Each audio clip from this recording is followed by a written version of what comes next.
This is Fresh Tracks Weekly. This week we are talking about wild horses in the West, how they've been overpopulated on public land for years, but have finally seen the biggest single-year population reduction since 1985. But we also have a few headlines to go over first. Last week, Randy took over the weekly episode while we were gone fishing, and he talked about the Rocky Mountain Elk Foundation celebrating their 40-year anniversary and highlighted the great work that the volunteers have done and what they've accomplished. But the news that Randy failed to mention is that same event, he received the Wallace Pate Award, which is RMEF's highest conservation honor. RMEF President and CEO Kyle Weaver said this about Randy, quote, "It's difficult to quantify what Randy means to us. He's a voice of reason, a friend, an advocate for elk, other wildlife, public lands, public access, and even though he's one of RMEF's biggest allies, he serves the hunting community as a whole," end quote. So congrats to Randy, very cool stuff. Some other headlines that we have this week, a quick update on the corner crossing case in Wyoming. Oral arguments for the legal case were recently held at the 10th Circuit of Appeals in Denver.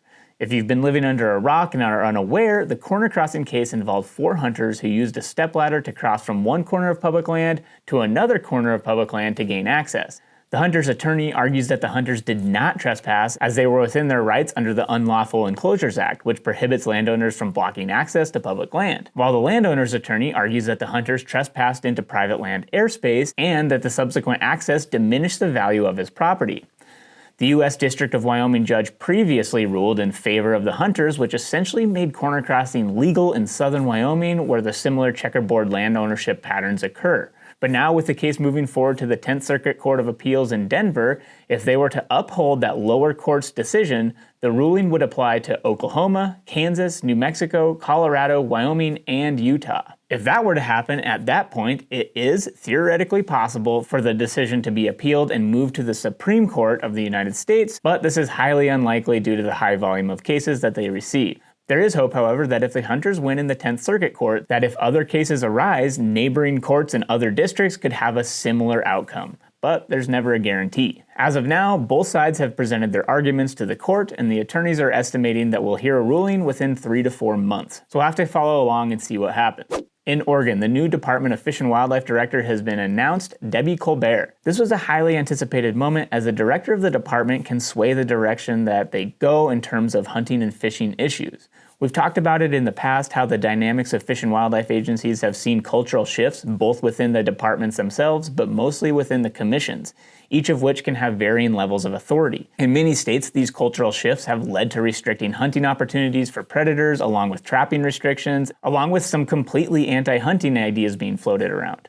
Months ago, when Oregon's previous director retired, there was a push within the commission to hire someone less sympathetic to hunters. Oregon Commission Chair Mary Wall said that she thought that they should hire someone who reflects the values of the majority of Oregon residents and to take into account how their values have shifted in recent decades. She went on to state that many citizens value wildlife but not through the scope of a rifle or at the end of a hook, and that the North American model of conservation is outdated and no longer appropriate.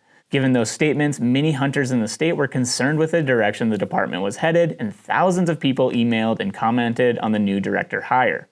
Fortunately, after all that, the candidate that was chosen does seem to understand the importance of hunting and fishing within Oregon. She has extensive experience in fisheries and has been working as the Deputy Director for Fish and Wildlife Programs for the department in recent years. Several hunting and conservation groups seemed happy with the decision to hire Debbie Colbert. So while the Oregon Commission may still have some anti-hunting tendencies, sportsmen seem to have a slight sigh of relief with the new director.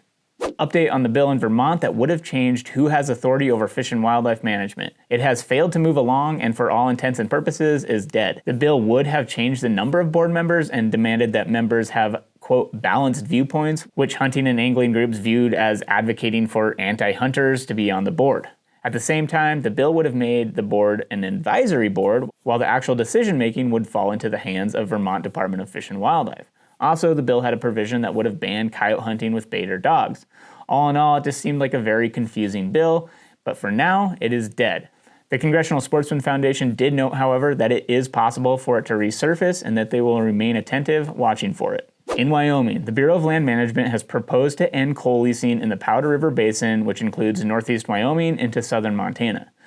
The Powder River Basin is currently the largest coal supplier in the United States. However, it has been declining since 2008 due to reduced demand and pushes for clean energy. In the BLM's proposed decision, they opted to have no future coal leasing, meaning that the current rate of production could continue through 2041, but no new leasing would be allowed. WyoFile put out a detailed article explaining the decision with opinions from both industry advocates and conservation groups.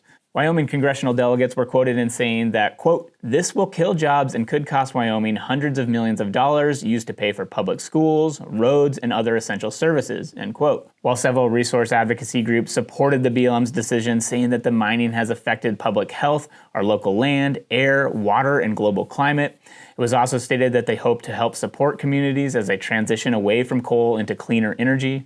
Wyoming Governor Mark Gordon promised to, quote, "fully utilize the opportunities to kill or modify this record of decision before it is signed and final." With that, we are going to transition into our deeper dive where we're talking about wild horses, the impact they're having on public lands, and if there is hope of the population being reduced to reasonable levels. Thought we could talk about wild horses, which we've talked about in the past, but there's a few updates. There's a few new things that have kind of been going on, and I've been seeing some articles, they're doing some roundups and removals, which happens every year for the last, I don't know how many years, quite a while. Long time. But the significant thing that I saw is that it actually went down, the population went down the most it's gone down since 1985. Right. Around 9,400 animals. Well, and these are estimates, so these numbers could be fluctuating one way or the other, but a reduction of, 9,500 wild horses and burros over the BLM, the Bureau of Land Management range, which is not all of it, but that's the main player when it comes to the land that these wild horses are living on. And so you want to know what I call that? A good start on the situation. A good start, right? Yeah. Well, I mean, they've gone down a little bit in the last 2-3 years. These are estimates, so we're not for sure, but likely they've gone down a little bit. But almost 10,000. So that's, I'm curious to know why, which is kind of a little bit of what we're talking about. And obviously it's a long ways from where horses would probably be, at appropriate management levels. Yeah. Can we give a little background to people who think that these are wild Mustangs from the Spaniards? Yeah, no, that's where I was going. But let's hear kind of give us the background of what, why do we have wild horses on the landscape that are, and talk about the fact that they're not native, and maybe that's an argument, but. So going back a long time ago, like when I was born, when I was a little kid, there was all this outcry that wild horses and burros were being mistreated out on the public lands. And there was like this national movement to bring the wild horses and wild burros into a more humane way of treating them. And in 1971, which I was 7 years old then, we got what was called, I always call it the Wild Horse and Burro Act, but their technical name is the Wild Free Roaming Horses and Burro Act. And it was signed into law by President Nixon, December 18th, 1971. That law set aside the whole thing that supported it, said, all right, we're going to manage wild horses, and there's going to be all of these herd management areas across the western states. So there's 10 western states that are covered by this, and there's 177 wild horse or horse management areas in those 10 states. And I'm just pulling up the number here. The objective at that time, it was determined that they should manage for a population of 26,690 wild horses. Range-wide across the West. Yeah. And then to even roll back a little bit further, the how these horses got here, it's not like they were native to the landscape. Although some people might like to make that argument that there were some prehistoric horses, but regardless, they're people's livestock essentially that got away. There's some leftover from the Spaniards, right? And then there was people that like just let their horses go. Yeah. There's all sorts of places that these horses came from, but they're not native. They're not a native wildlife species to the landscape. The landscape did not evolve with these horses feeding at the densities that they do. And you're onto a point there that I think is worth noting.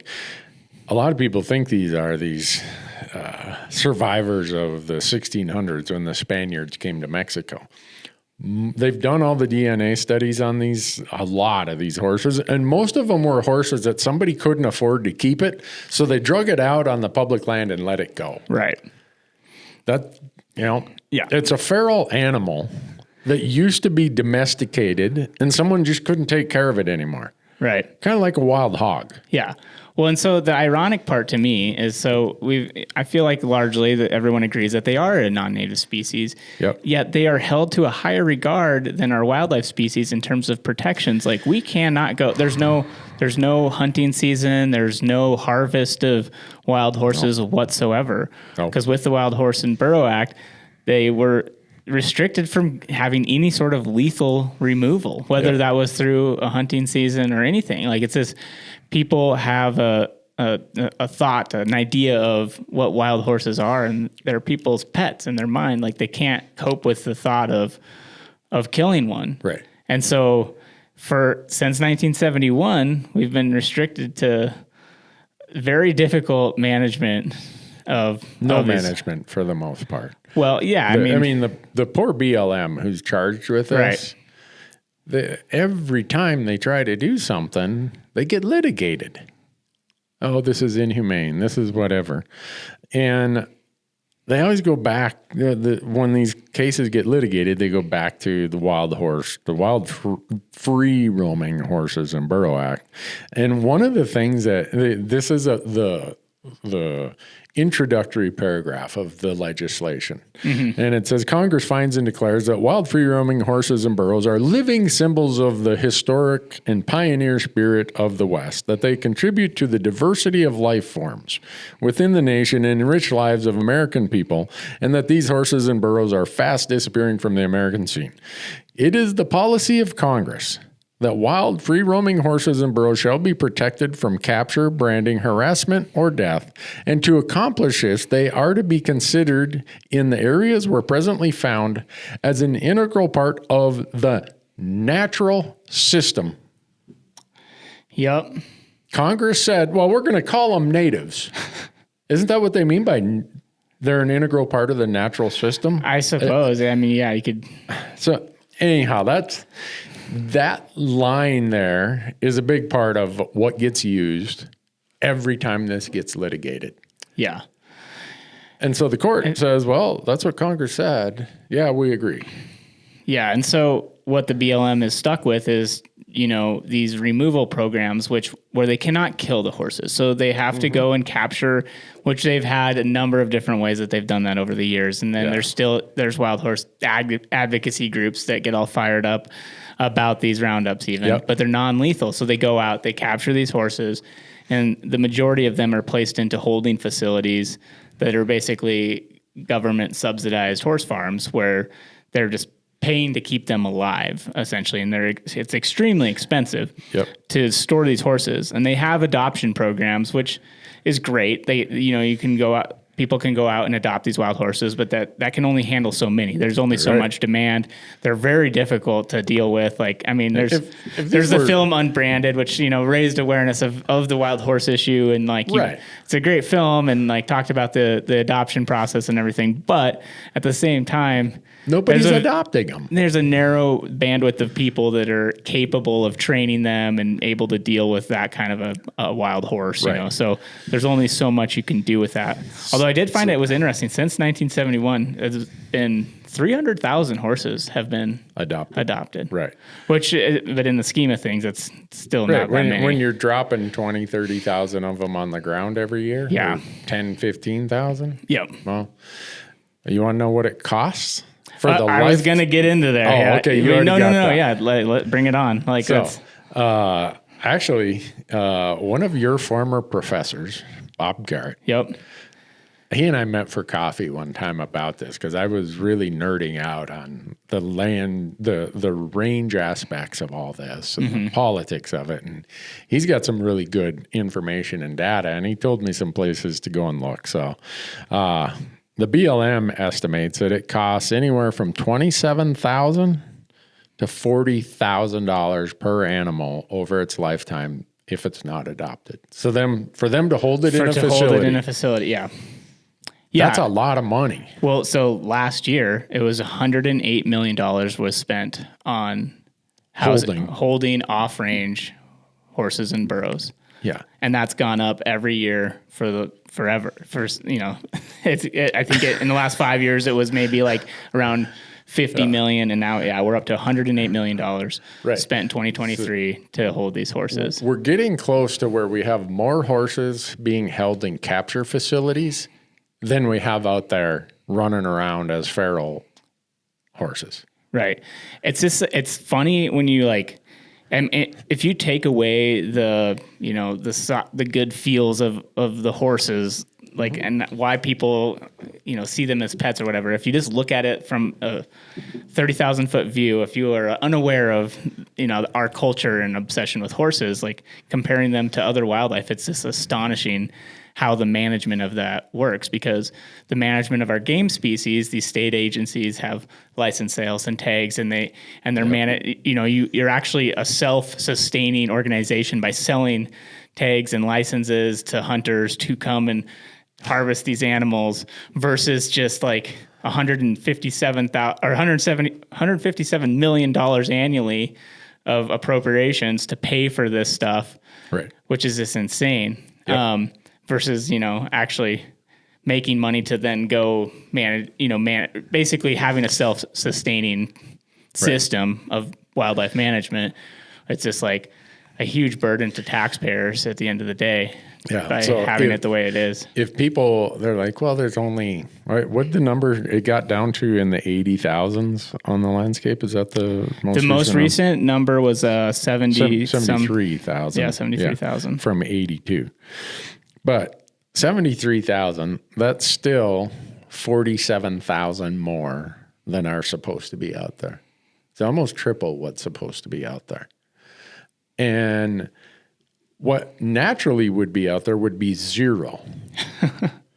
So if you really want to see this, go to places in Nevada. And I got the benefit of a snapshot of going to the Sheldon Antelope Refuge. The only refuge in the entire system just for pronghorn. Yeah. And I used to hunt up there all the time when I was in college. There were all these small little water pockets that were it's like oasis out in the middle of nowhere. And there was so much wildlife there, birds and little minnows and all kinds of stuff. When I had a pronghorn tag back there, 20 years later, I went back there and the place was infested with wild horses. Yeah. All of these deep, smaller sized water holes were stomped down by the horses into being about that deep and about 5 times as big, and the water was evaporating. There was nothing there using them. The horses would just wait for it because they all come from usually little springs. Yeah. And the horses would wait for enough of it to fill up, and they'd go slurp it up, and they would run off any native wildlife. Right.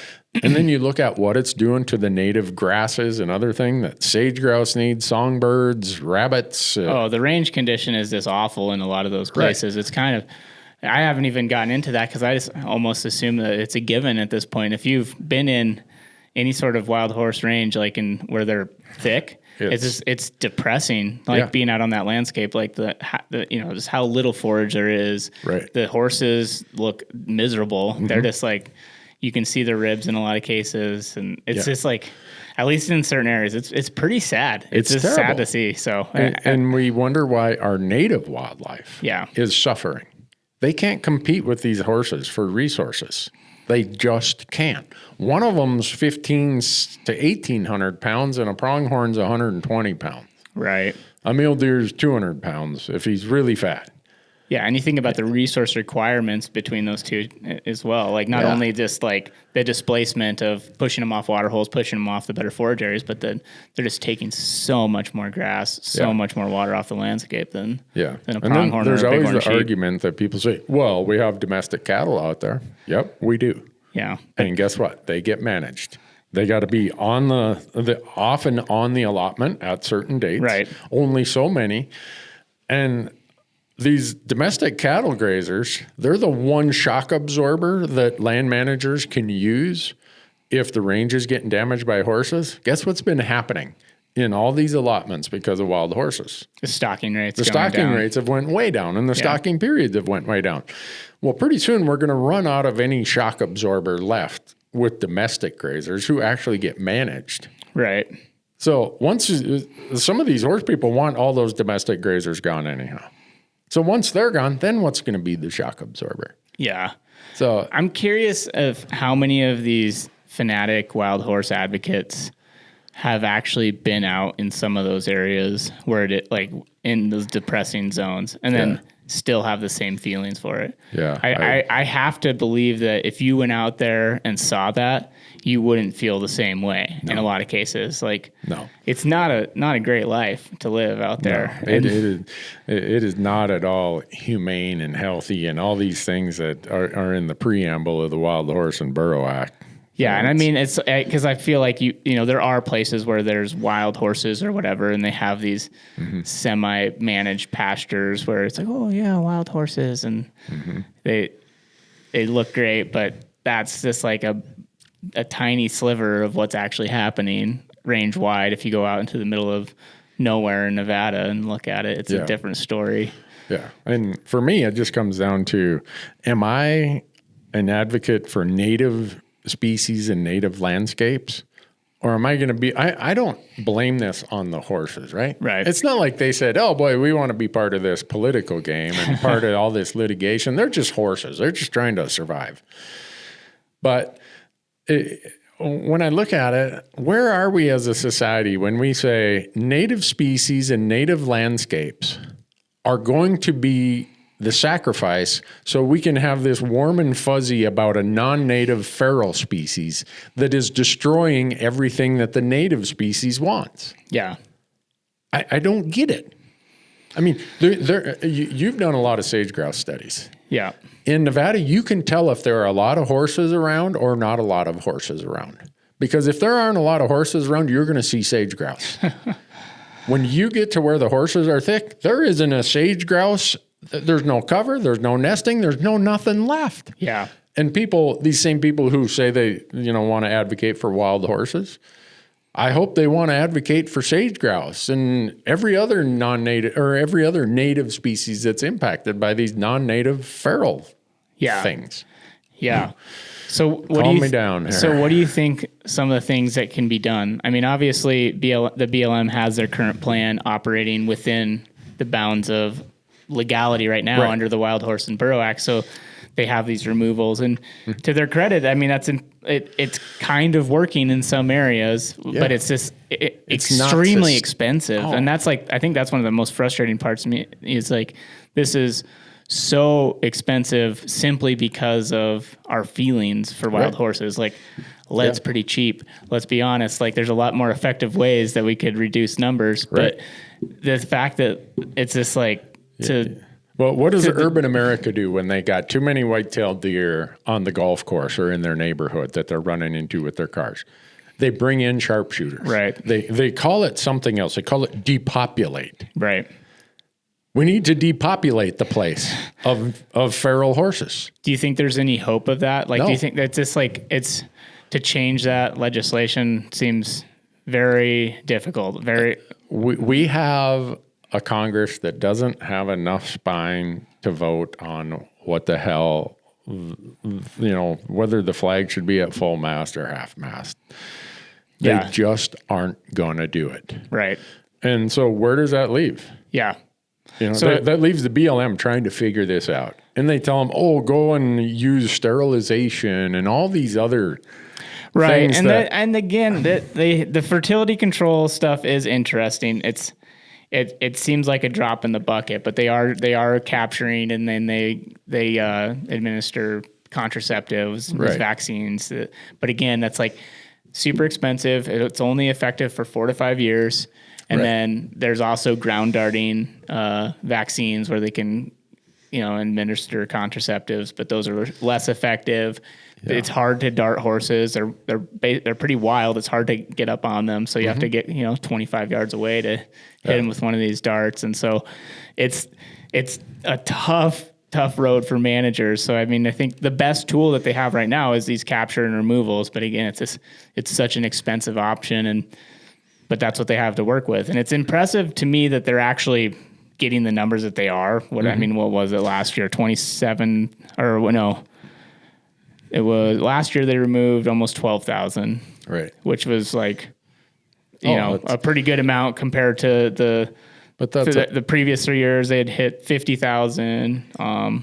The total with 3 years combined, and so it's the amount of work, the amount of cost, right? People risking their lives flying around doing this stuff. Oh yeah, for sure. The fact that these resources could be going to other things, it's not like our public lands and our native species are receiving too much attention right now. Yeah, it's all these things. I mean, the BLM is doing as good as they can. They come up with all kinds of plans, and what happened? They get litigated. They get litigated. They get litigated. Yeah. I don't know. I wish I'm really going to get in trouble for saying this, but I wish there was a wild equine version of chronic wasting disease. Yeah. Marcus is like, I can't believe he just said that. No, I mean, yeah, hopefully, if it only affected horses, that sounds great. Let's go do some. And like I said, this is nothing against horses. Horses are amazing, cool animals. And we've been out there. How many times have we hunted around them? And when you see them, you can't help but say, wow, that's an impressive animal. They just are. They're beautiful. But they are destroying the landscape during a period of time when, whether you want to call it climate change, extended drought cycle, I don't care what you want to call it. But the Intermountain West went through 40 years of some of the driest times ever. Yeah. At the same time, we are pounding that landscape with way more feral horses than was ever intended, even though naturally it'd be zero. But even if we stuck at the 26,000, you do it under that difficult climatic conditions, its impact on the habitat and its impact to native species is off the charts. Yeah. For sure. And I guess the best hope is that we can continue to remove them at decent rates given the current political climate, like you said. But it's going to be a tough road to try to keep up with that. I got a business proposition, Marcus. At $27,000 to $30,000 per horse, what do you say we go buy a few thousand acres here and just start penning up? Yeah, we can just horses get that some of that haven't government been adopted. We'll just sit there and get the mailbox that government money. Subsidy. Yeah. I wonder how profitable that really is. Yeah, if we don't feed it, if we just feed them the same, amount that they're getting out on that public land, it'd be back a little up bit the of money hay truck every couple of days. Yeah, but it's anyhow, I guess for someone who, I went to college in Reno and spent so much time out there in the Great Basin country, and I go back whenever I can, and whether it's there, Utah, Colorado, Wyoming, the level of impact these horses and burros are having. Even when we elk hunted last year up on the Mogollon Rim in Arizona, I can't believe how many of them are there now. And Apache Sitgreaves National Forest tried to do something about it, got litigated. Yeah. I think, and I guess one of the hopes too is that there's this public perception starts to change. If you talk to friends about it and just tell people what is actually happening on that landscape. Because it's very small drops in the bucket, but it can add up of just even on like public comment on what's an appropriate management level for certain local populations. If you can, it's like they're managing for way too many horses there, just like bringing that down just every little bit. But it's frustrating working within the bounds that we have to work in, but hopefully if slowly, if public perception changes and you see things like Unbranded and these films coming out that at least raise awareness to some extent. And there's been a lot of other interesting projects and some documentaries that have shown exactly what's happening. You hope that some of these horse fanatics change their tune and stop suing over just very common sense removals, like that kind of stuff. It's just like, and if you are frustrated, don't take it out on the BLM. They're the ones who come up with these management actions that get stopped by the courts. Take it out on your elected official. Mm-hmm. Put the pressure on them. These are elected people who they are the ones that in the long-term accountability of how our public lands are managed, it's in Congress. Congress can get on TV and blame this person and blame that person and everyone other than themselves. Yeah. But I'm here to tell you folks, the public land managers of America are really Congress. And this is a congressional problem. Yeah. So if you got an elected official, let them know about it if you love pronghorn or sage grouse or mule deer or songbirds or pygmy rabbits or whatever. And bighorn sheep, and too. Bighorn sheep, yeah.